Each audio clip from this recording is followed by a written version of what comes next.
Meus irmãos, nós vamos dando sequência ao ensino sobre família e eu trago a notícia para os irmãos que nós encerraremos hoje. Hoje nós vamos encerrar o ensino sobre família e eu vou devolver ao nosso pastor, que já está aí pronto para trazer um ensino direcionado por Deus para as nossas vidas.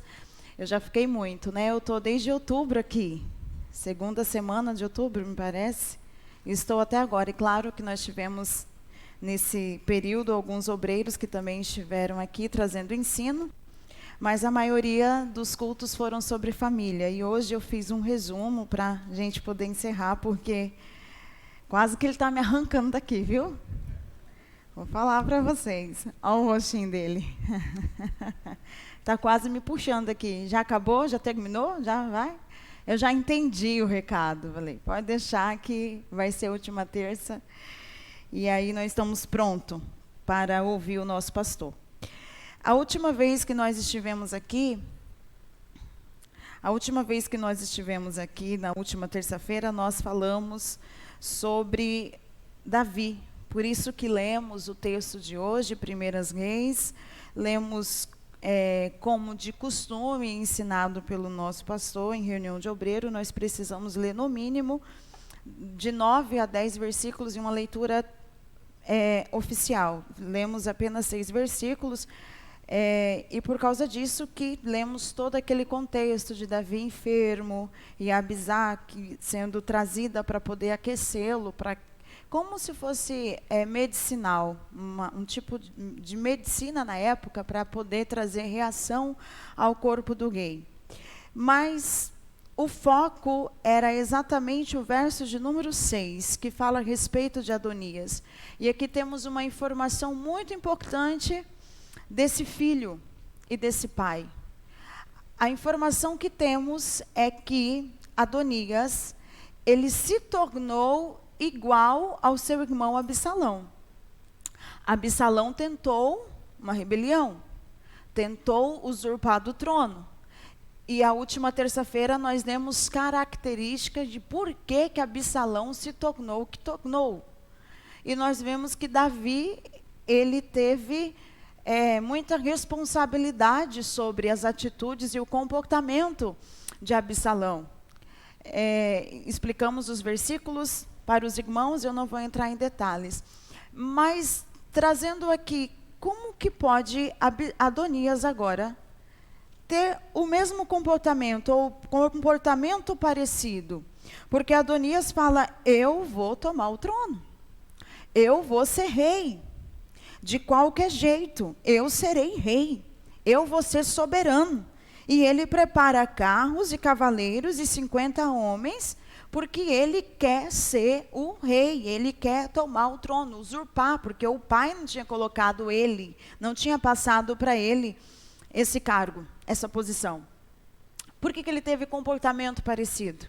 E aqui nós temos a resposta, porque Davi nunca o tinha contrariado, porque Davi deixava ele fazer o que ele queria.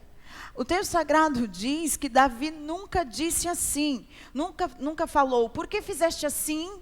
Por que fizeste dessa maneira? Por que agiste? Não, Davi o deixou. Então, quem é Davi? Que pai era Davi? Nós já entendemos que ele era um pai ausente.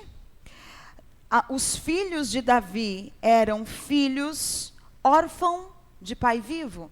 Quem já ouviu falar sobre isso? Filhos órfãos de pais vivo. O pai está vivo, humanamente falando, mas exercendo a paternidade, não, está morto, na função de exercer a paternidade.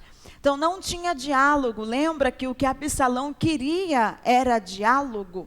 Lembra que a carência de Absalão, o que desencadeou o ponto mais elevado da rebeldia de Absalão foi o momento que ele viu que não ia ter como dialogar com seu pai. Ele está tentando resolver, está tentando conversar, estão trazendo a memória, lembra disso, tudo isso dentro do texto sagrado.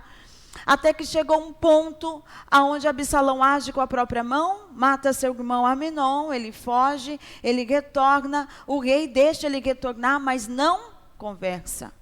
Ele então prefere a morte do que o silêncio de seu pai. Então, Joabe cria uma circunstância, lembram disso? Uma circunstância para que Absalão esteja diante do rei. O rei beija ele, mas não fala. O próximo capítulo então começa, que Absalão se rebeleia contra seu pai. Na verdade, ali você vai ver todo aquele contexto onde ele começa a arquitetar uma rebelião contra o pai. A falar mal do pai. O que ele expõe? O que ele fala? Ele fala o que ele pensa do pai. Ele toma atitudes que é o que ele pensa, ele não resolve nada, porque quando ele está à porta da cidade de Jerusalém, as pessoas estão vindo para consultar com o rei, é isso que ele fala, é isso que ele quer dizer. Meu pai não resolve nada, o rei está aqui, mas o rei não faz nada, o rei não resolve nada. Por quê? Porque ele tinha essa ausência, ele tinha essa carência, então vem a rebelião. E agora nós estamos diante de Adonias. O mesmo problema, em circunstâncias diferentes, mas problemas parecidos. Também querendo o trono. Por que está querendo o trono? Por que está querendo usurpar o trono? E aqui nós temos um pai que nunca fala, que nunca corrige, que nunca se impõe, que não tem diálogo, que é ausente, sem diálogo, sem afetividade. É alguém que o texto demonstra um rancor dentro do coração dele. Porque que ele não... Estou trazendo uma exegese aprofundada para os irmãos. Nós temos um Davi que perdoou Saul. Nós temos um Davi que não teve coragem de atingir Saul, um Davi que perdoou Nabal, mas um Davi que ficou magoado com seu filho, Absalão. Ele ficou magoado, ficou rancoroso, ele guardou. Por que ele não falava? Por que não conversava? Porque ele guardou dentro do coração dele esse rancor, essa mágoa. E vai-se então desenvolvendo esse sentimento no coração dos filhos, sem afetividade, péssimo exemplo. Por que ele era um péssimo exemplo? Porque, irmã, a senhora está detonando Davi? Aí algumas pessoas, né? Aqueles que espiritualizam tantos personagens bíblicos, fica enfurecido. Não estou detonando Davi, eu estou dizendo o que o texto mostra de Davi. Nós temos o hábito e o costume de apenas mostrar a parte boa de Davi.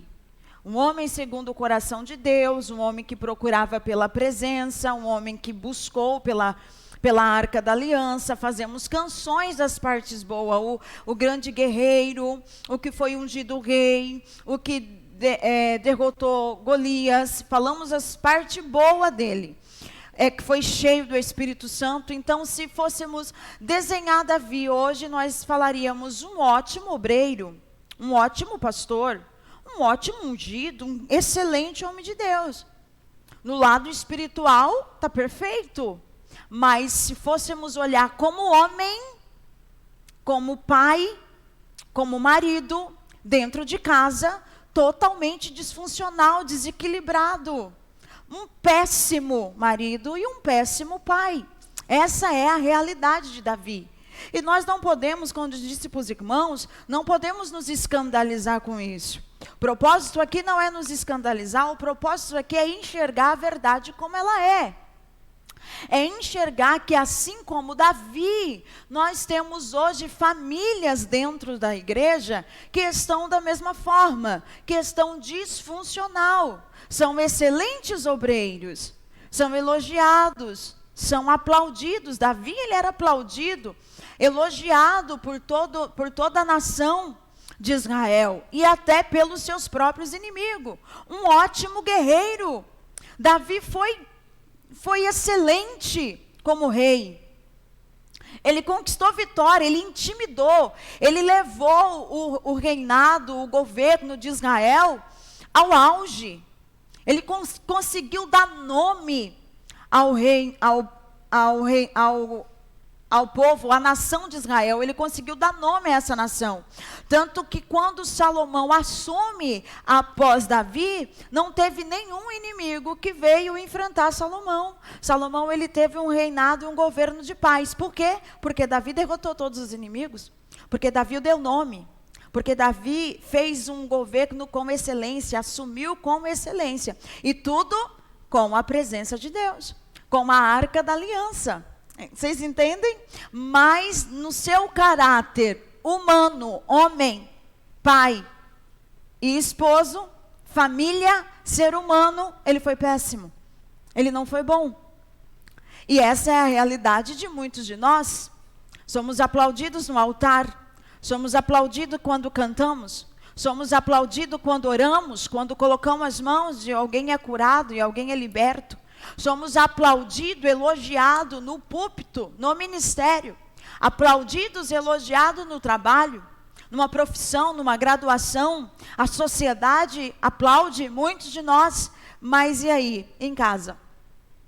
Será que os membros que estão lá dentro também olham para nós com o mesmo respeito? Também olham para nós e presta a mesma reverência, a mesma honra? E quando eu falo isso, eu já disse isso no começo desse ensino. Aí eu volto a trazer porque algumas pessoas não estavam presentes. E as pessoas têm tendência de levar tudo para os extremos, pegar palavras isoladas e confundir tudo. Quando eu falo isso, de ser elogiado pelos membros da família, aplaudido pelos membros da família, não estou dizendo em não cometer falhas. Porque aonde tem ser humano, ali tem falhas. Aonde tem ser humano, tem falhas. É possível ter famílias perfeitas? Quem esteve comigo desde o início do estudo? Não. Nós temos famílias felizes. Perfeitas? Jamais. Por quê? Porque ninguém lá dentro é perfeito. Ser humano é imperfeito. E vai ter imperfeição. Entendemos isso. Bom, então quem foi Davi? Foi alguém, dessa forma, ele trouxe péssimos exemplos para a sua família. Você entra dentro do texto e você vai ver os péssimos exemplos que ele trouxe. E eu digo isso falando para os irmãos que eu não estou querendo tirar o encanto dos irmãos. Tem aqueles irmãos que falam, quando eu chegar no céu, eu quero me encontrar com um personagem bíblico primeiro, né? Tem aqueles fãs dos personagens bíblicos, e alguns querem se encontrar com Davi, né? Então, se você ainda tem desejo de se encontrar com ele, você vai se encontrar com ele, né? Assim eu creio, né? Sim, espero. Mas ele teve as suas falhas também. Estou também brincando com os irmãos. Os irmãos entendem, né? O que é brincadeira, o que é afirmação, né? O pastor entende também. Depois ele vem aqui e puxa a orelha e dá bronca. Aí acaba com a gente, né? O que foi que eu brinquei com os irmãos esses dias? Ele veio aqui e puxou a orelha assim. Foi sobre os nomes, né? Graças a Deus que vocês não foram filhos de Davi, porque olha os nomes que tinha, pronto. Ainda bem que eu sou curada. Na oportunidade dele, lá veio o teólogo, né? O senhor teólogo. E a gente dá risada. Mas os irmãos entendem que eu estou brincando. Meus irmãos, seguindo então para frente, faltou muita coisa na família de Davi.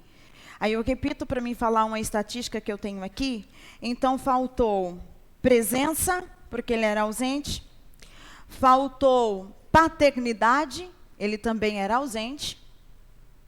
Faltou afetividade. Faltou exemplo. E quando eu digo exemplo, não é na sua conduta espiritual. É na sua conduta mesmo como homem. Faltou para ele o diálogo. Ele também não estava presente no diálogo. Então, faltou aproximação. E o diálogo é algo importantíssimo, olhar no olho é algo importantíssimo, isso precisa acontecer no ambiente familiar. E a pesquisa, uma pesquisa feita em San Diego, na Califórnia, nos Estados Unidos, né? Eu vou ler para os irmãos. Mostrou que crianças e adolescentes que têm uma refeição diária ou um momento diário para diálogo e interação familiar podem ter diminuídas em até 80%. Olha isso aqui, 80% a chance de se envolverem em atos de violência, agressão, droga e prostituição. Não podemos ser omissos. A tarefa de educar é intransferível, é obrigação dos pais. E o diálogo é uma das mais eficientes ferramentas nessa tarefa. A obrigação de corrigir, a obrigação de educar, essa obrigação, ela não é da escola, ela não é da igreja também. A escola, ela traz o conhecimento, a informação, a alfabetização, a formação, a graduação, é isso que a escola traz. E claro que também auxilia, existe muitas organizações de escola que elas vão auxiliar também nessa parte de educação, mas não é a função deles. A função da igreja, presta atenção, a função da igreja é trazer a educação espiritual para os irmãos, é falar do reino de Deus, é para isso que estamos aqui, para falar de coisas concernentes do céu, do reino celeste, do reino de Deus. E claro que também, porque a Bíblia é transformadora, a Bíblia transforma o caráter, a Bíblia transforma a conduta de vida e nos proporciona vida plena. Então a igreja também assume esse papel de transformar, de mudar comportamentos por meio das doutrinas bíblicas. Mas não é nossa função educar também o filho de ninguém. Não é função nossa, não é função da igreja. Essa função, ela é dos pais. É os pais que precisam fazer esse trabalho. E se os pais vão fazer esse trabalho, eles precisam então dialogar, precisam estar próximo, precisam interagir, eles precisam estar presente na vida dos filhos. E a estatística, isso é uma pesquisa, e essa pesquisa nos mostra que diminui 80% de chance de uma criança ou adolescente se tornar um agressor, ou usar droga, ou se tornar uma pessoa violenta, ou partir para a prostituição. É 80% a menos de chance dele desenvolver esses caminhos. Então, ele ainda tem uma chance, sim, mas uma chance menos. 20% de chance. Pode acontecer, porque isso não é regra, pode acontecer que sim, que mesmo tendo mentoria, cuidado, carinho, mesmo tendo diálogo, sim, pode acontecer que ele vai para um caminho distorcido, um caminho prejudicial, de violência, de droga, de agressão, de prostituição, pode ser, mas apenas 20% de chance. Ou seja, podemos resgatar até 80%. Nós podemos resgatar essa pessoa, se nós cumprirmos com o nosso papel. Aí, claro que nós entendemos que existe o comportamento, a posição do próprio ser humano, a escolha do próprio ser humano. Você vê que a chance não é 100%. E por que não é 100% de chance? Porque cada um tem o livre-arbítrio e direito de escolha. Certo? Então, alguém pode optar, mesmo tendo todo esse cuidado da família, ele ainda tem 20% de chance de falar, não, eu quero ser um delinquente, eu quero ser um drogado, eu quero me prostituir, eu quero ir por esse caminho. Tá tudo bem, ele escolheu isso. Mas com porcentagens muito menores do que o normal. Então, se nós temos uma adolescente, uma criança que não tem essa interação, então ele tem 100% de chance, sim, aumenta aí os 80%, pega os 20 com os mais 80, ele tem uma porcentagem muito grande de se tornar um agressor, de se tornar um usador de droga, de álcool, de ser uma pessoa violenta. Vocês entendem? Estão comigo? Quando a gente olha para essa estatística aqui também, que aqui a gente coloca, nós temos uma mentoria, que ela vem também dos Estados Unidos, que é Resgatando a Mesa. A David Titus, ela traz essa mentoria para nós, participei de imersão com ela, presencialmente com ela. Ela esteve em Dourados, participei. E David, ela traz para nós esse resgatar da comunhão. E ela vai focar muito em sentar à mesa, em estar à mesa. Ela traz isso. Só que a estatística que nós temos não é a mesa apenas. A estatística que nós temos aqui é a convivência diária. Entende? Porque as pessoas usam isso de forma equivocada. As pessoas começam a usar isso. Eu até conversava hoje com algumas pessoas sobre isso. E eu falava que as pessoas usam essa estatística que temos de uma forma equivocada, para trazer às vezes mais prejuízo e mais dano ainda para a saúde mental das pessoas. Porque por detrás disso nós temos o comércio. Quem aqui já ouviu falar dessa? Existe uma nova onda agora, né? Da mesa posta. Quem já ouviu falar sobre isso? Existe essa informação aqui? A mesa na informação para os irmãos. Então, nós temos essa nova onda, né? É uma onda, né? As ondas vêm e as ondas vão. Modismo, né? E hoje está todo mundo agora, né? Porque daí eles pegam isso. É igual quando nós tínhamos, vamos ver aí uma onda que veio também, que vem e depois vai. Graças a Deus que nós temos ensino bíblico. E nós sabemos diferenciar as coisas, temos escola bíblica dominical e sabemos diferenciar as coisas. Mas são ondas que vêm, depois vai embora, porque uma pessoa às vezes ele é direcionado por Deus para um tempo, para um momento. Me lembro de uma pastora colombiana que ela dizia isso. Ela dizia a respeito de célula. Que célula também em alguns lugares já pararam, em outros lugares continua um fervor, em outros lugares teve muitos transtornos, mas foi uma onda também a célula. E isso deu certo.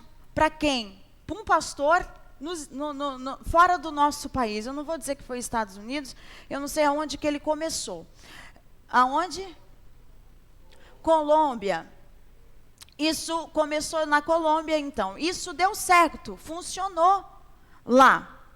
E essa pastora também colombiana, eu vi uma palestra dela na Espanha, e ela dizia sobre isso, que quando começou, ela também foi tentada a fazer a igreja dela em forma de células. E ela disse que orando a Deus, o Senhor Deus disse para ela, mas eu não dei essa visão para você, eu dei essa visão para Ele. Não foi para você. Para Ele eu dei essa visão, não para você. E ela, amém, Senhor. E ela nos trouxe esse ensinamento. Então, existe algumas pessoas que eles são direcionados por Deus e eles têm visão.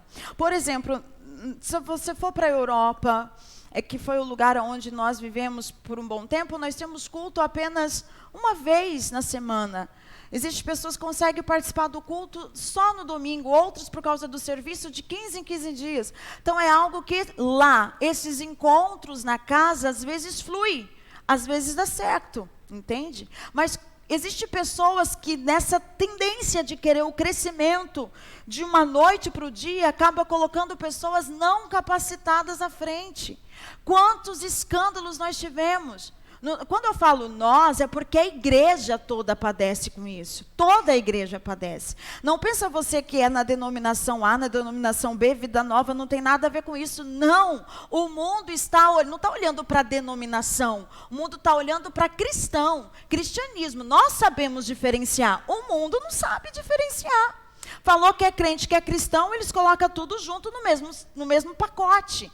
Então, nós tivemos prejuízo e colhemos até hoje, porque algumas pessoas despreparadas estavam como líderes dessa célula, totalmente despreparados. Eles não tinham libertação nem para si.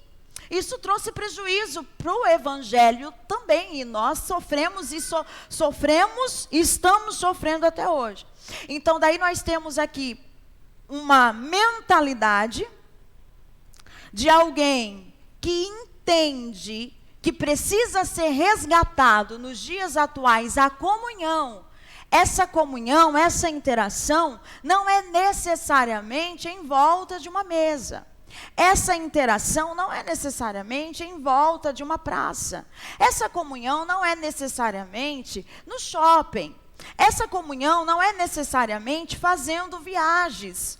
Por que eu digo isso?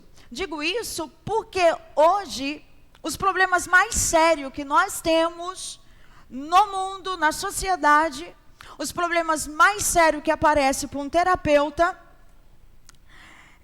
é essa comparação.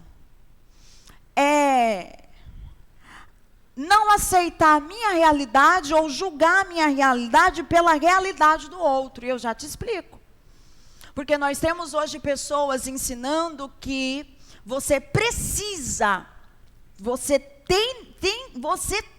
precisa tirar férias com a tua família. Existem pessoas ensinando isso nos nossos altares. Quando eu falo nossos altares, vocês entendem, vocês têm mente aberta. Ok, mas tudo bem. E se eu não tenho condição de ir? Aí eu vou achar que o problema da minha família está porque eu não tenho condição e dinheiro para viajar. Está entendendo? Porque é isso que diz, você precisa tirar um momento a sós com a sua família. Isso diz, foi até uma profetisa. Gente, eu dei uns glória, aleluia, manto, terra. Mas eu sabia que aquilo ali não era a direção de Deus, não. Mas é que eu gosto mesmo de ouvir, eu gosto. E aí essa profeta falou para o meu esposo assim, assim diz o Senhor, tua esposa está cansada. E eu, verdade. A tua família não está aguentando mais. Eu falava, eita Deus, meu Deus. Aí ela assim, os teus filhos precisam de um descanso. E eu falava, mistério. Desenrola o rolo, Jesus. Fala logo, Jesus. Mas aí mas eu falo assim com vocês brincando, mas eu conversando com meu esposo, não tem lógica aquela profecia. Você entendeu? Não tem lógica. Não que não queremos férias, queremos, mas a forma como foi utilizada a palavra é como se tivesse uma negligência da parte do meu esposo. E não tem negligência, é que não tem dinheiro. Não é negligência, é dinheiro que não tem, é carro que não tem. Gente, nós estamos sem carro, estamos orando, estamos sem um carro para a viagem, nós estamos sem dinheiro para a viagem. Então, peraí, como é que Deus está dizendo para o meu marido que nós estamos com todos esses problemas e a culpa é porque ele não nos leva para viajar? Ué? Se isso tivesse lógica, Deus teria enviado o quê? Recurso. Vocês entendem o que eu estou dizendo? Por quê? Porque isso está sendo pregado nos púlpitos. E aí o que acontece? Quando a gente vai para isso, porque daí eles citam muita coisa, gente. Eles pegam um versículo isolado e citam muita coisa. Cita que Jesus também sentou. Jesus estava cansado, Jesus dormiu também no barco e dormiu porque estava realmente cansado. Cita que Jesus se retirava a sós com os seus discípulos. Eles pegam um monte de versículos e se você não tem uma visão teológica, você cai e frustra. Fala, pronto, podia ser uma guerra dentro da minha casa, pronto, a culpa é tua. A culpa é tua que não me leva para descansar. 10 anos que eu estou aqui nesse carapó e tu não me leva para a praia, tu não me leva para... A culpa é tua. Você é o culpado. Poderia ou não? Se eu tivesse a mente fraca e não conhecesse de Bíblia e os versículos isolados que são usados para afirmar a colocação dela, eu poderia acreditar em tudo isso. Então, o que nós temos hoje? Nós temos pessoas que se utilizam disso aqui, desse diálogo, dessa interação, dessa comunhão, não da forma correta. Dizendo que você precisa viajar, dizendo que você precisa ter uma mesa. Conversava com meu esposo hoje, conversava com outra irmã hoje sobre isso. Sobre essa estatística, porque tudo isso está fundamentado dentro dessa estatística. É dentro dessa pesquisa que foi feito diversos livros, até esse que eu tenho aqui. Tudo está dentro dessa estatística, até David Titus, tudo está dentro dessa estatística. Mas da forma correta, não da forma que traz cobiça, não da forma que traz mais... Como se diz, mais transtorno, mais comparação. Vem aqui comigo, eu vou chegar na conclusão para vocês. Hoje eu chego, hoje eu entrego. chegar na conclusão para vocês. Vem aqui comigo. Se eu começo a postar nas redes sociais, isso porque eu posto, vou falar porque eu posto. E eu já vou dizer também, vou abrir para vocês para o que posto, vou dizer testemunho, vou dizer tudo. Hoje eu falo muita coisa para vocês, se der tempo. Se não der tempo, a culpa é do pastor. Ó, tadinho dele. E ele me olha com essa cara brava, e eu dou um sorriso para ele, ó. E ele não sorri. Ele puxa para isso aqui, gente, ó. Imagina. Ó, quando eu sou dona de uma loja, pensa aí, profetiza aí na minha vida. Sou dona de uma loja com aqueles vestidos caríssimo e lindo. Meu Deus, eu não ia vender nenhum, eu ia usar todos, claro. Eu ia dar prejuízo para mim mesmo. Quem mais aqui, se tivesse uma loja, não ia dar conta de... eu ia falir a loja. Mas pensa aí, aqueles vestidos caríssimos. E de repente eu posto, e eu digo que estou postando para a glória de Deus. Tem lógica? Não. Para que eu estou postando? Para vender, para comércio, tudo bem? E qual é o meu propósito quando eu faço isso? Que alguém compre. Ou não? Que alguém compre. E eu quero sim colocar um mais lindo com o outro, e eu quero dizer, e eu vou até usar versículos bíblicos. Com esse aqui você vai estar parecendo a rainha Esther. Com esse aqui você vai estar parecendo a Ruth. Eu vou usar alguns versículos para chamar a atenção. Com esse aqui você vai estar, sabe, olha, nem a rainha de Sabá usou esse salto. Eu vou te provocar, não é? Eu vou usar versículos bíblicos te provocando a comprar, certo? Porque isso é o que as pessoas fazem quando querem vender. Só que eu não posso trazer isso para cá. Vocês entendem? Para cá eu não posso trazer. E tampouco eu posso dizer que a irmã Simone vai estar mais rainha Esther do que eu, só porque ela está vestida naquela roupa. Vocês entendem? Uma que ninguém aqui é rainha coisa nenhuma. Primeiro que já tira essa ilusão, pé no chão. A gente lava a louça, faz comida, o sangue de Cristo tem poder, limpa a casa. Tem rainha nenhuma aqui não. Quando meu esposo me chama de princesa, tem dia que eu gosto, mas tem dia que me dá uma ira. Que princesa, coisa nenhuma. Vai com essa princesa para lá, que não tem princesa. Princesa não faz isso aqui. Não, você está lá limpando casa. Meu Deus do céu, cansada, tudo desorganizada, aí passa. Ô, princesa. Pelo amor de Deus. Na hora errada, no tempo errado, no momento errado. E não tem princesa ali. Mas a gente precisa entender, porque é isso que o mundo faz conosco o tempo todo. O mundo passa essa ilusão para nós. Por isso que nós não podemos trazer isso para dentro da igreja. Qual é o meu posicionamento a respeito desse modismo? A respeito de tudo isso? Por que eu digo que traz mais transtorno e mais problema? Porque quando eu começo a colocar isso como regra, como padrão, de que é necessário cultivar esse costume, quando eu ponho como padrão que é necessário viajar todo final de ano, o que eu vou estar fazendo?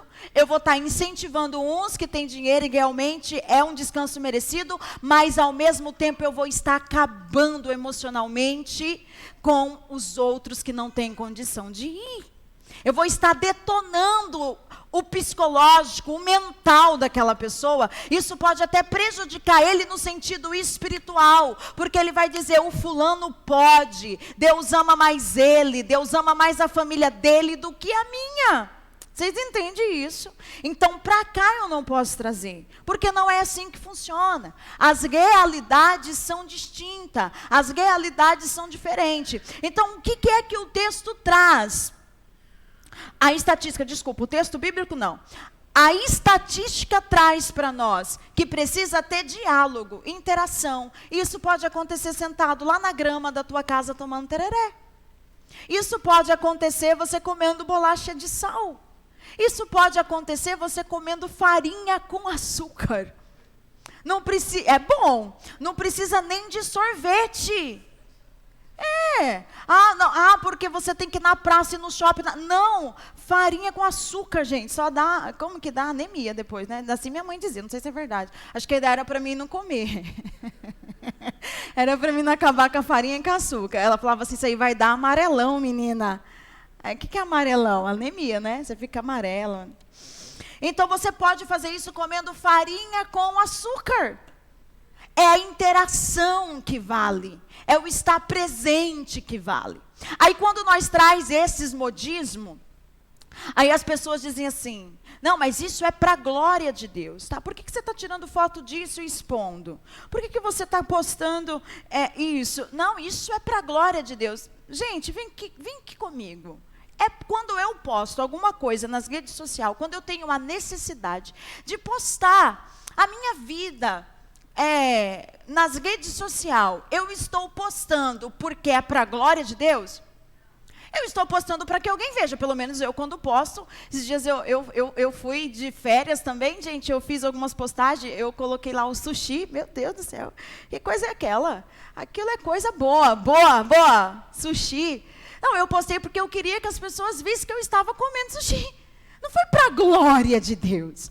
Não, foi porque eu queria que as pessoas vissem, eu estou comendo sushi. Ou não, ou eu estou mentindo. Não, ou tem alguém que é de outro mundo, de outro planeta. Não, quando eu tiro uma foto com meu esposo, é muito raro, mas quando eu tiro é porque não é para nós dois. Eu tiro uma foto para nós dois, eu vou guardar no meu celular para nós dois. Quando eu posto, não é mais para nós dois, é porque eu quero que alguém veja que nós estamos em paz, em segurança. Aleluia, glória. É por isso, entendeu? Quando você faz aquela declaração lá, teu filho está fazendo aniversário, teu marido, tua esposa está fazendo aniversário, amigo querido, você posta nas redes sociais, é para ele? É exclusivo para ele? Não é, porque se fosse, você mandava no privado, gente. A gente precisa decifrar essas coisas. Quando você pega lá e você posta uma foto de um recém-nascido, tudo bem? Um recém-nascido, ele nasceu, eu dou muita risada disso. O recém-nascido nasce, e aí coloca a foto do recém-nascido e escreve aquele texto. Seja bem-vindo, meu filho, você veio mudar minha história, veio mudar minha vida e tal, você é presente de Deus para mim. Aquilo é para o recém-nascido? Ele não sabe nem ler. Nem ler ele sabe. Você viu como que é a nossa mente? O recém-nascido não sabe ler, uma criança de meses não sabe ler, de 1 ano, de 2 anos, 3, vai começar a ser alfabetizado o quê? Com 5 anos, por aí, ainda vai ler tudo, né? Tudo ainda errado. Então, para que eu estou fazendo aquilo? Qual é o meu intuito? Qual é o meu objetivo?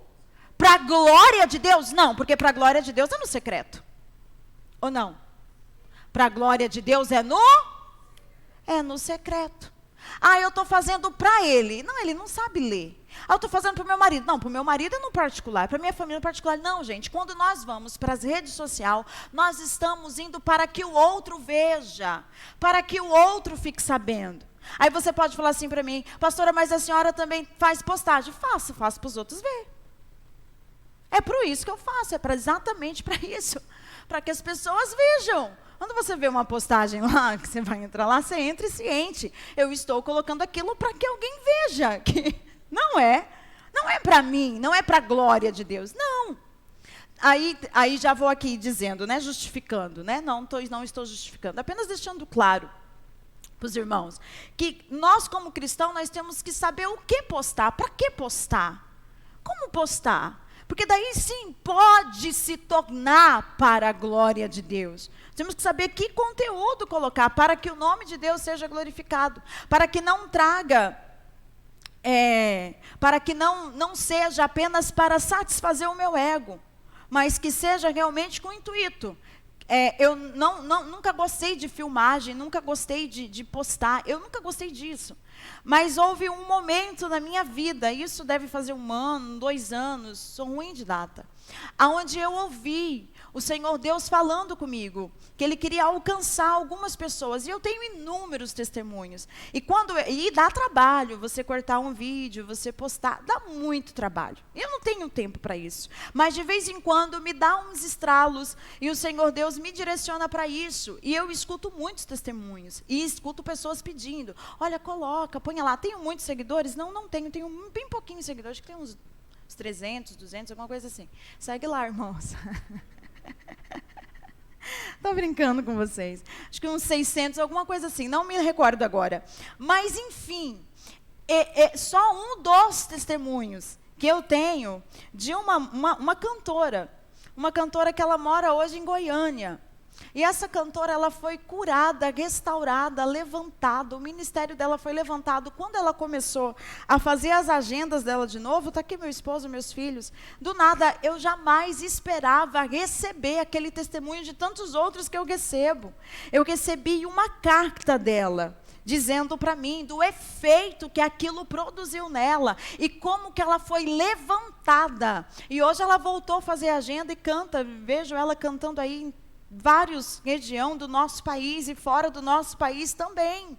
E ela mandou me agradecendo, ela falou, você não me conhece, você não sabe quem eu sou, mas um dia Deus me pediu para me seguir e ouvir os teus vídeos. Eles me levantaram, me transformaram, me renovaram e fez aquele texto. Então, você precisa ter certeza que você está entrando em algo para que o nome de Deus seja glorificado. Isso que eu falo. Por que eu falo? Porque alguém pode falar, mas a senhora posta. Posto para que as pessoas vejam. E se Deus quiser glorificar o nome dele, Deus vai o glorificar. Mas para que a gente tire isso da nossa mente, de que essa visão fechada de que tudo é para a glória de Deus. Estou fazendo para a glória de Deus. Não, estamos fazendo para que as pessoas vejam. Porque quando é para a glória de Deus, fica onde? No secreto. Quando é só para Deus, fica no secreto. Quando é só para a minha família, fica onde? Dentro da minha família. Quando sai da família, quando sai desse secreto, já não é mais para esses motivos. É para que as pessoas vejam. A gente precisa ser realista com isso. E quando a gente começa, dentro de tudo isso que eu falei para os irmãos, quando a gente começa a entender, por essa visão que eu estou falando para os irmãos, por essa realidade que eu estou falando para os irmãos, a gente começa a refletir melhor e pensar melhor do que e por que estamos fazendo. A gente precisa sempre perguntar isso. Por que eu estou indo por esse caminho? Por que eu estou fazendo isso? Não, e eu não estou falando isso para vocês aleatoriamente. Estou falando isso para vocês porque realmente é a próxima página do estudo que eu tinha que terminar com os irmãos. Tá? Não estou dizendo isso aqui porque programei. Eu parei a última terça-feira aqui, os irmãos se lembram, o pai Davi. Quem era esse pai? Não foi aqui que eu parei a última terça-feira? Então, nós trabalhamos tudo isso aqui e agora nós chegamos nisso aqui, ó. Está na sequência. Tá? Estou falando isso aqui porque algumas pessoas... Né, por que a pastora está falando isso? Porque está na sequência. A respeito dessa estatística, a respeito dessa afinidade, de estar presente, a respeito de ter esse momento, essa estatística onde muitos livros foram criados e projetados e onde as pessoas vão inventando modas. Então, existe a estatística? Existe. É verdade? É verdade. Mas essa interação não é necessariamente nos ambientes aonde eles querem nos levar. Nos ambientes onde eles estão nos ensinando. O ideal é que tenha a interação, mas isso em qualquer lugar. Pescando, como que era antigamente? Onde a gente não tinha tantos transtornos como temos hoje. Como que era antigamente? Era um piquenique, era pescando. Como que era? Né? É a mãe lavando a louça e a filha do lado, ajudando. Como que era o tempo bíblico? Como que funcionava o tempo bíblico? Era o pai caminhando, conforme diz a narrativa, o pai ia caminhando e o filho ia do lado do pai. É essa aproximação. Porque não adianta nada a gente colocar uma mesa bem bonita pela manhã e durante o dia inteiro a gente entregar o celular na mão deles. Não adianta de nada. Você faz... não adianta. Você deixa ele, a Deus dará. Então, de manhã você cumpre aquilo ali que nos impõe. Aí, durante o dia inteiro, você deixa ele, você grita, você xinga, você manda ele para tudo quanto é lado. Você deixa ele assistir, você deixa ele ver filmes horríveis. Você deixa ele largado, deixado. Aí na hora da janta, aí senta todo mundo lá de novo. Isso aqui vai funcionar no quê? Vai acrescentar no quê? Em nada. Entende? E por como que era o tempo bíblico? Existia comunhão? Sempre teve comunhão. Sempre o texto sagrado vai nos mostrar comunhão. Mas qual que era a interação? Era o pai aqui, com o filho do lado. A paciência que nós perdemos. Nós estamos querendo resgatar de outra forma, mas é a paciência que perdemos. É o pai, do lado do filho e ensinando.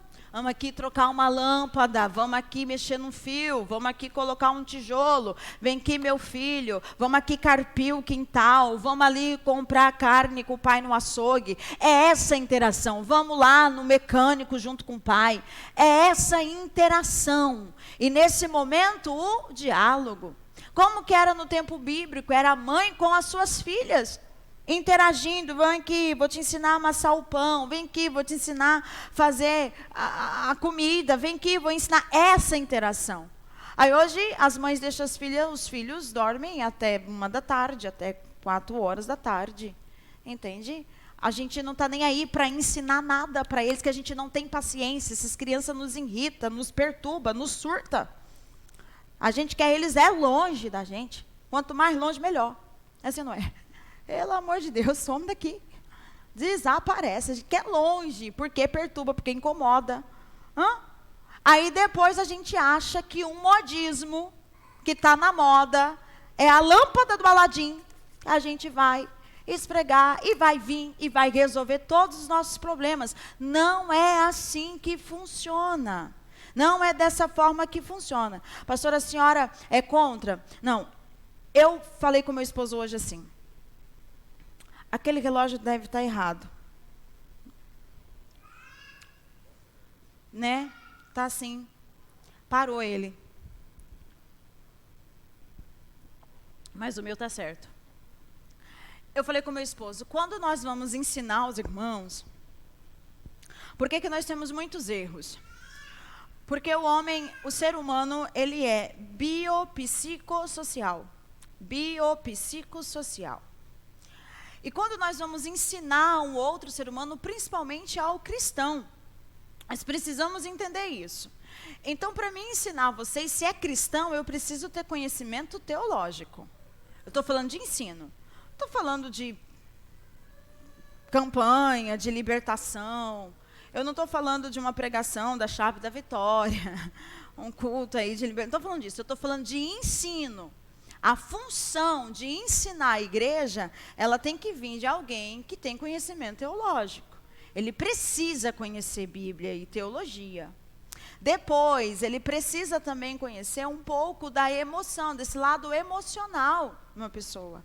Ele precisa também conhecer o contexto social onde essa pessoa está inserida. Porque senão ele pode trazer transtorno. E quando transtorno para as pessoas. Porque eu posso colocar um padrão, como eu já disse aqui para os irmãos, de um ensino, de um culto, quando nós não somos padronizados. As nossas vidas não é padronizada. Eu disse isso a última terça-feira, alguns irmãos não estavam aqui.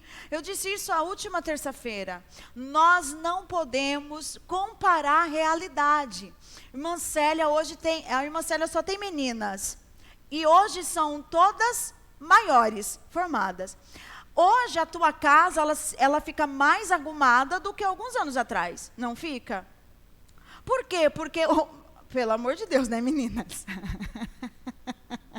Hoje não dá, né? Para fazer algumas coisas que fazia anos atrás. Entende? Então você pega a irmã Célia e outra, só menina. Menina é mais organizada do que menino. Aí você pega aí a irmã Célia que só tem menina, hoje moças, né? 2 na faculdade, outra já está indo para o médio, né? O ensino médio. E aí você pega a família da irmã Gleice. A irmã Gleice está com os dela tudo pequenininho. A maiorzinha tem 10. Aí o outro? E o outro? 2. Aí você vai na casa da irmã Célia. Então, são 3 lá também, né, meu amor? 3. Aí você pega apenas o número 3. Fala, não, mas a irmã Célia tem 3 e a casa dela está super organizada. A irmã Gleice também tem 3. Você pega só o número 3. E eu fui lá, tá bagunçado, tá virado, tá não sei o quê. Como que é mais claro? A irmã Célia é mais centrada. A irmã Célia, para mim, é um exemplo de dona de casa, porque a irmã Célia tem tudo no teu devido lugar. Mas a irmã Gleice, misericórdia. Santo Jesus tem poder, tinha sapato para um lado, tinha meia para o outro, estava tudo virado, louça em cima da pia. Ela, para mim, não é um exemplo. O que eu estou comparando? Apenas mas as realidades? Totalmente distinta e diferente. Então, quando você vai ensinar a pessoas, quando você vai falar a pessoas, não é só você olhar o número 3. Não é só você olhar o que é padrão, você precisa olhar tudo em volta, as realidades. Então, nós somos seres sociais e as nossas realidades é diferente em tudo. Se você tem um filho e o outro tem 4, olha, você pode falar, não, mas o meu marido ganha 5.000 reais, em nome de Jesus recebe. Eu recebo. Eita Deus. Meu marido ganha 5.000 reais e o marido da fulana também ganha 5.000. Só que você tem apenas uma criança, a outra casa tem 4. O salário é igual, as realidades diferente. Então, mas o meu filho anda assim, meu filho anda com marca, meu filho come Danone, meu filho é isso, é aquilo. O da fulana, meu Deus, misericórdia, vive daquele jeito, não sei o que, não sei o que. Mas e aí? Quais são as realidades? Então, você precisa olhar todo esse contexto, irmão, para colocar, não é só colocar o que eu acho, o que eu penso, o que eu estou vendo artificialmente. Eu preciso olhar essas realidades. Por isso que nós somos, e a ciência entende nós como biopsicossocial, entende nós e nos estuda em 4 realidades distintas. Nos estuda no biológico, que é o nosso físico, nos entende como isso, como biológico, nos entende como pessoas emocionais, que é a nossa alma, que é a linguagem que nós usamos aqui, alma, nos entende como pessoas espiritual, e esse espiritual não é nesse sentido de religião, mas é no sentido de qual meu propósito de vida, para que eu estou nesse mundo, e nos entende como seres social. Nós estamos em algum lugar dentro da sociedade, e nós não estamos em lugares iguais. Nós estamos em realidades diferentes. Eu trouxe isso para os irmãos quando eu falei das 4 estações. Lembra? Quando eu falei das 4 estações, nós estamos em realidades diferentes. E isso tem a ver com família? Tem, que eu estou pegando o resumão dos últimos capítulos e trazendo aqui para vocês. Isso tem tudo a ver com família. E o que mais acontece nos dias atuais, famílias destruídas, desequilibrada, porque as pessoas que nos ensinam não têm essa visão de mundo que eu estou mostrando para vocês. A maioria das pessoas, e palestra que vamos, quando você vai numa palestra, você vai ciente que aquele palestrante, ele está querendo vender. Primeiro, ele está ali, quem traz ele paga um dinheiro altíssimo. Hoje, se você pesquisa aí na internet, você coloca o valor de uma palestra. O mínimo é 6.000 reais. Valor de uma palestra. Quanto cobra um palestrante? O mínimo é 6.000 reais. Então, está todo mundo querendo ser palestrante. Está todo mundo querendo vender o seu material. E a maioria das pessoas que assim fazem não tem esse conhecimento que eu estou te falando. A maioria das pessoas que assim fazem não são teológicos. Não são bíblicos. Eles pegam versículos isolados da Bíblia para colocar no público cristão, porque o público cristão, gente, é um público que ele quer resolver seus problemas. A gente quer resolver nossos problemas. Então, tudo aquilo que inserir em nós, que não precisa de orar, de jejum, de estudo bíblico e de palavra, pelo amor de Deus. Se vir alguém aqui e falar para nós, faz isso, não precisa orar, não? Não. É só fazer isso? Só. Só isso. Não precisa orar, nem jejuar, nem de tudo isso que o pastor Erisvaldo fala para nós. Não precisa, não. É só seguir essa mentoria só. Pronto, o público cristão vai fazer, porque a gente não gosta disso. Vocês entendem? Então, quando alguém vai inserir isso em nós, a gente precisa ter muito cuidado. Hoje nós temos muito sobre isso. E isso, pastora, por que a senhora está falando isso? Lembra que eu disse que nós estamos parecidos com o mundo? Lembra? Falei isso semana passada e outras terça-feira. Os mesmos problemas psicossomáticos que acontecem lá, está acontecendo aqui. Por que será?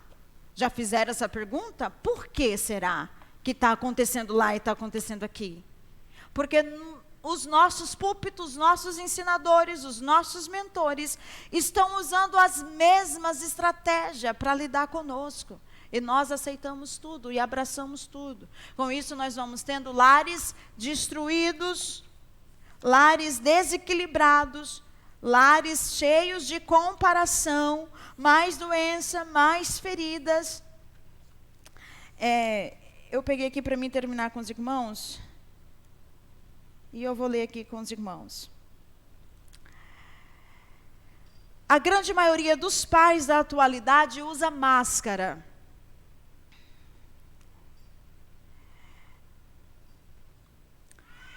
E vive encenando personagens. Por exemplo, quando se fazem de forte, inteligente e perfeito, muitos de nós idealizamos e tentamos provar que somos o pai ou a mãe perfeito. Quebramos a cara e nos frustramos. Isso acontece porque buscamos algo inatingível. A perfeição é divina e não somos Deus. Somos somente gente e possuímos nossas limitações. Quando nos empenhamos em mostrar aos nossos filhos que somos perfeitos, nos tornamos muitas vezes severos e rudes. Com essas atitudes, eles assimilam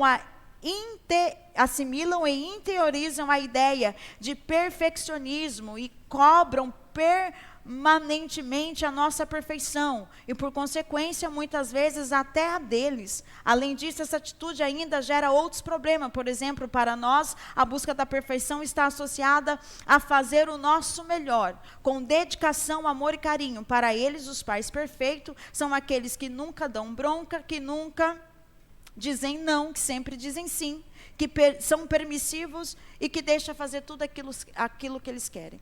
Então, usamos máscara. Uma das máscaras, das 4 que temos, uma das máscaras é essa máscara, a máscara da perfeição. Nós queremos demonstrar aos nossos filhos, demonstrar dentro de casa que somos perfeitos. E nessa vontade excessiva de alcançar a perfeição, nós estamos ensinando errado os nossos filhos. É um erro você não mostrar a sua fragilidade. Quem disse que nós temos que mostrar para os nossos filhos que somos fortes o tempo todo? Quem ensinou isso? Quem disse isso? Você vai estar enganando o seu filho. Olha, quando a gente fala aqui dos erros de Davi, algumas pessoas se escandalizam, alguns irmãos se escandalizam. Nossa, não pode falar isso no púlpito, não pode falar isso no altar, esse mau caráter de Davi não pode ser dito. Mas por que não pode ser dito se a Bíblia nos revela? Ele era um ser humano. Isso me escandaliza? Eu não acredito mais no Salmo de Davi. Porque depois que a pastora disse o caráter dele, para mim o Salmo dele não presta. Gente, calma, não é assim. Saibam dividir as coisas e nós precisamos sim mostrar para os nossos filhos que crente não é perfeito. Crente continua sendo um ser humano. A perfeição é inatingível. Se existe alguém querendo correr atrás da perfeição, você vai se frustrar todo o tempo, porque você não vai ser perfeito. Não existe essa perfeição. O único perfeito é Deus. Se você está correndo atrás de dar conta de tudo, você vai viver frustrado. Eu quero a minha casa super organizada, eu quero a minha casa tudo no devido lugar. Gente, só traz dor de cabeça e frustração. Eu que o digo para vocês. A maioria das guerras lá na minha casa é por isso. Porque eu quero tudo no devido lugar. Eu quero tudo e não dá. Não fica. Ficam lá na de vocês? E como que eu vou padronizar isso e impor isso, pelos modismos que a gente tem, impor isso sobre vocês, que vocês precisam ser perfeitos e precisa fazer isso. Porque se não tiver organizado, a tua vida espiritual não está organizada, a tua vida emocional não está organizada, a tua vida... Aí isso faz uma confusão na nossa cabeça ou não? Faz ou não faz?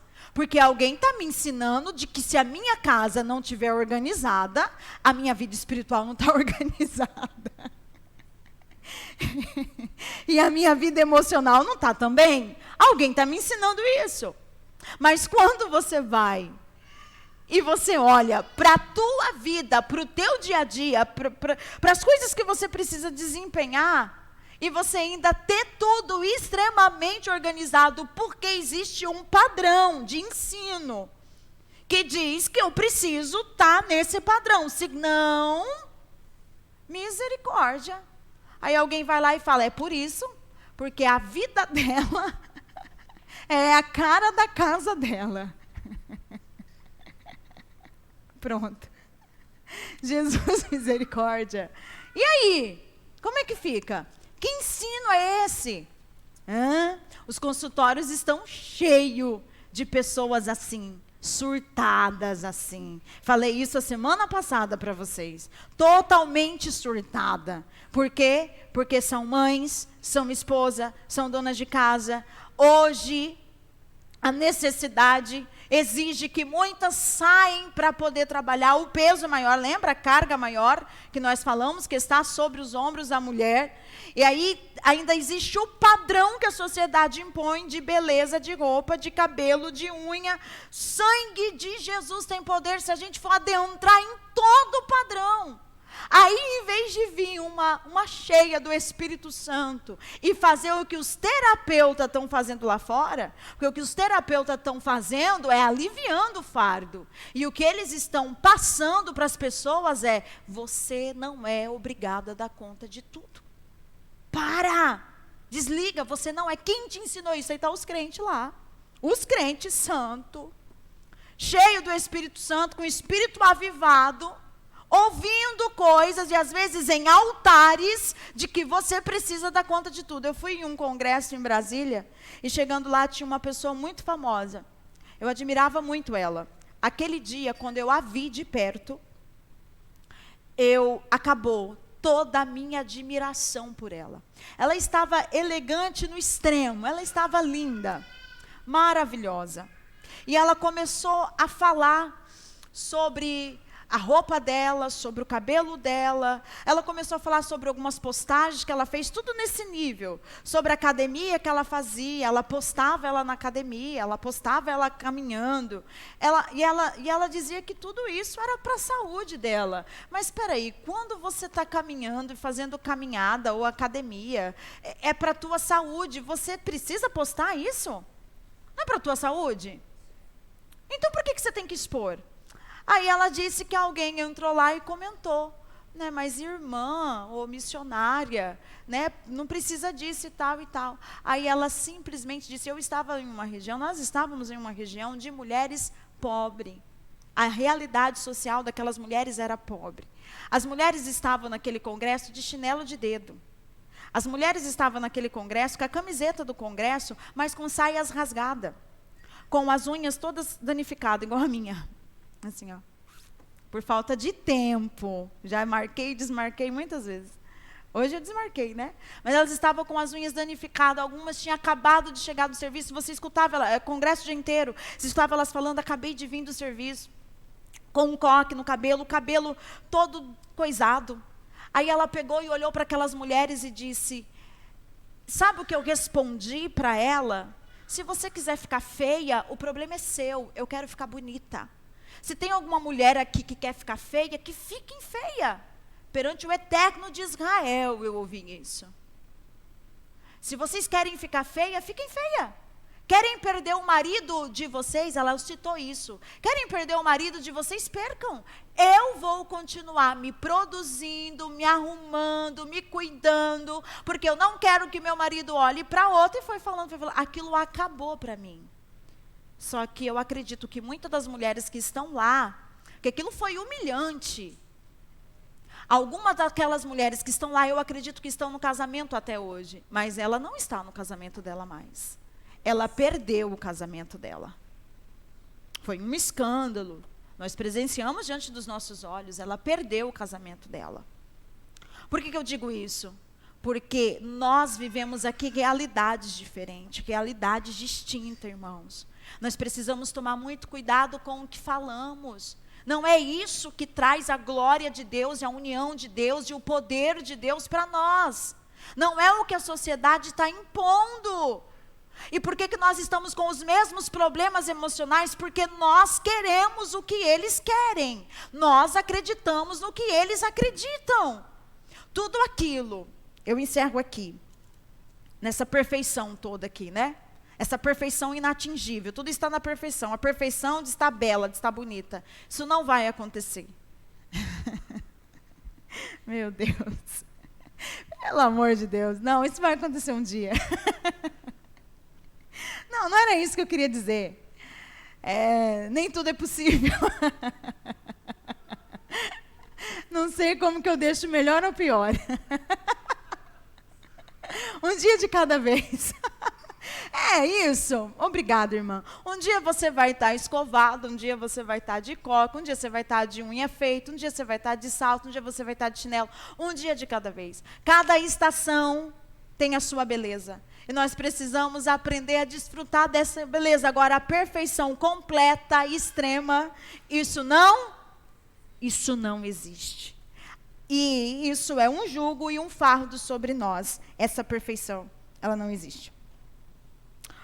Outros pais usam a máquina da máquina, que consegue trabalhar 24 horas por dia, transmitindo a imagem de caixa eletrônica, prontos para abastecê-los com dinheiro sempre que desejarem, custe o que custar. Então, nós temos aqui aqueles que parecem ser e usam a máscara da perfeição, que é tudo mentira. Nós temos aqueles que usam a máscara da máquina. Eles estão sempre trabalhando, 24 horas, trabalhando, e passando essa imagem de que eles são apenas um caixa eletrônica, que o filho pede, eles entregam, o filho pede, eles entregam. Isso é outra imagem distorcida, porque não é para isso que o pai está ali. Não é para essa função que o pai está ali. Existe outra máscara, a máscara do super-herói, que sozinho dou conta de tudo.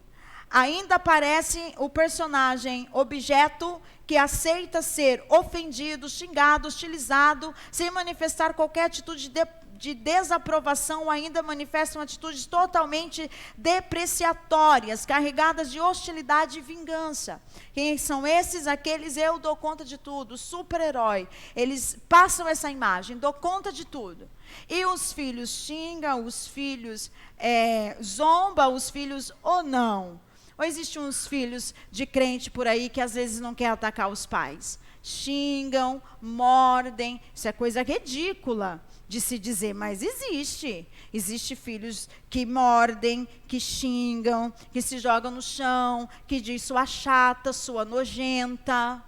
Estou usando termos que eles usam para falar com os pais. Seu nojento, sua nojenta, olha isso aqui. Seu feio, para você. Olha, como é que é? Sim, existe. Aqueles que gospem no rosto dos pais. Não, e se fazem isso com os pais, você imagina com a gente. Se você vê você fica longe. Porque se ele faz isso com o pai, com a mãe, você imagina o que ele não vai fazer com um estranho. E aí o pai e a mãe estão lá como o quê? Super-herói. Isso para mim não é nada. Eu aguento. Eu dou conta. Eu suporto tudo isso. Ah, é? Pois é. Aí tem aqueles pais que parecem um mágico, né? Eles produzem a ideia para os filhos que eles vão resolver tudo num piscar de olhos. Não tem problema, está tudo sob controle. Papai resolve isso, a mamãe resolve isso. Não, está tudo bem, deixa por conta do papai, deixa por conta da mamãe. Também está errado. É tudo mentira. O pai e a mãe não resolvem tudo. Existem problemas que os nossos filhos vão fazer que o pai e a mãe não vão resolver. Então é um mundo de farsa. O mundo usa máscara o tempo inteiro. O mundo usa essas farsas o tempo todo. E nós muitas vezes seguimos o mesmo modismo, a mesma moda. É por isso que estamos com os mesmos problemas. Ainda existe aqueles que querem ser o personagem Mártir, ou seja, que carrega para si todas as falhas dos outros. Tem outra máscara aqui. Ele traz porque Mártir, porque ele mesmo se mata. Ele vai trazendo o problema de todo mundo, diante dos olhos, diante da família, diante de todo mundo. Então, ele mesmo vai se matando, porque ele vai pegando o problema de tudo, o problema de todo mundo, vai trazendo sobre ele, está toda a família vendo. Está lá esse pai, o pai mártir. Tudo ele pega. Quando vê, ele está morto. Morto com os seus problemas, com as suas preocupações, não. Morto com os problemas dos outros, com as preocupações dos outros. Que isso vai trazer também um reflexo negativo dentro do lar. Porque se eu estou morto, como que eu vou cuidar da minha casa, da minha família? Consegue entender, né, meus irmãos? Certo. Então, para mim terminar e trazer a conclusão, eu nunca pedi para os irmãos ficarem em pé em nenhuma ministração e também não vou pedir, não. Vai ficar em paz.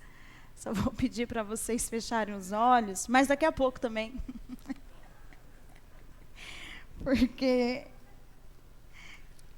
eu tenho que entregar um pouquinho antes, né? É de lei, é regra. Mas aí eu já acostumei levar sermão mesmo. Ó. A conclusão. Temos famílias adoecidas. Nós estivemos aqui trabalhando um grande período a respeito dessas famílias adoecidas. E eu conversava com meu esposo hoje, falando para o meu esposo assim, porque nós iniciamos assim o estudo de família. Nós iniciamos no Gênesis, que quem criou a família foi Deus. E se Deus criou a família, é Ele quem sabe o segredo de ter uma família feliz, certo? Se queremos ter famílias restauradas e fazendo a diferença, o meu padrão ainda tem que ser essa palavra. O meu padrão ainda tem que ser essa Bíblia. Só existe uma forma de sermos famílias felizes, é estarmos baseados pela doutrina daquele que criou a família.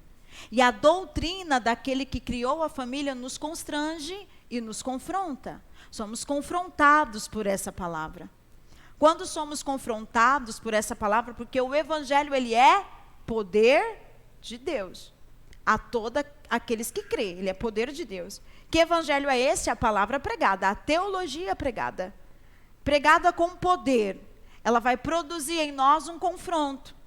Esse confronto que é produzido em nós, muitos não aceitam. Muitos preferem ignorar e não aceitar. Quando ignora e não aceita, não vai produzir mudança de vida. Mas quando esse confronto, que é produzido em nós por meio da palavra, através do poder de Deus, quando esse confronto me gera o constrangimento, e eu olho para dentro de mim e eu me revolto. Me revolto com o quê? Com a situação que eu estou levando. Então, a palavra me confrontou, eu me revolto com a situação que eu estou vivendo. É a única forma de ter metanoia. É quando eu olho para a situação que eu estou vivendo, a palavra me confronta e eu me revolto. Não, me revolto para sair da igreja, não. Me revolto com a situação E eu falo, eu não quero isso mais para a minha vida. Aí eu vou passar pelo processo do metanoia, do mudança de comportamento. Isso é a única coisa que traz transformação. Do contrário, é tudo emoção, é tudo passageiro, é tudo momentâneo. Porque a palavra de Deus, para nós que somos cristãos, é a única que produz mudança e transformação. E é ela que tem que estar erguida na nossa casa. É nela que eu tenho que meditar, é nela que eu tenho que basear. E se assim eu faço, não serei uma família feliz, mas terei dias de felicidade.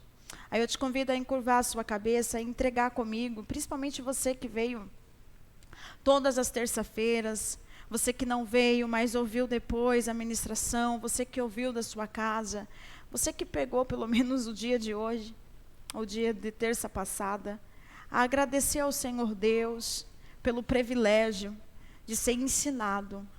E eu digo privilégio não porque sou eu que estou ensinando, mas digo privilégio pelo conteúdo que eu sei que estou ensinando. Um conteúdo que é bíblico, um conteúdo que também traz-nos conhecimento científico. Nós te agradecemos, Senhor. Te agradecemos porque nos deste alguns meses para olhar com um olhar diferente para a nossa casa, para olhar com um olhar diferente para a nossa família. Obrigado, Senhor, porque aqui tivemos dias de confronto.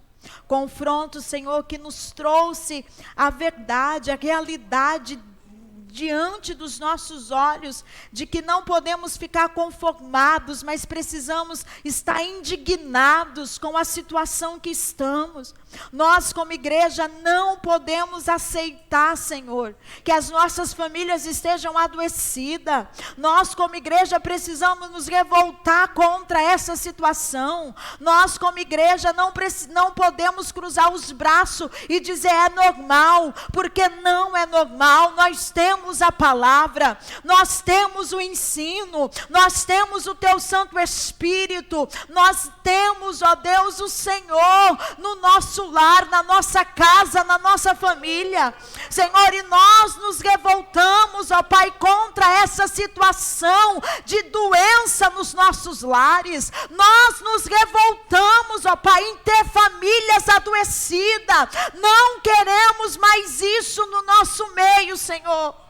Papaizinho do céu, por isso rogamos, ó Deus, que possamos fazer uso de todo esse ensino e de todos aqueles que ainda virão, ó Pai, para acrescentar nas nossas vidas, para acrescentar nos nossos lares, que possamos ser famílias melhores, que glorifiquem o Teu nome, nos dê ousadia para isso, ó Pai. Assim eu te peço em nome de Jesus, que Deus nos abençoe.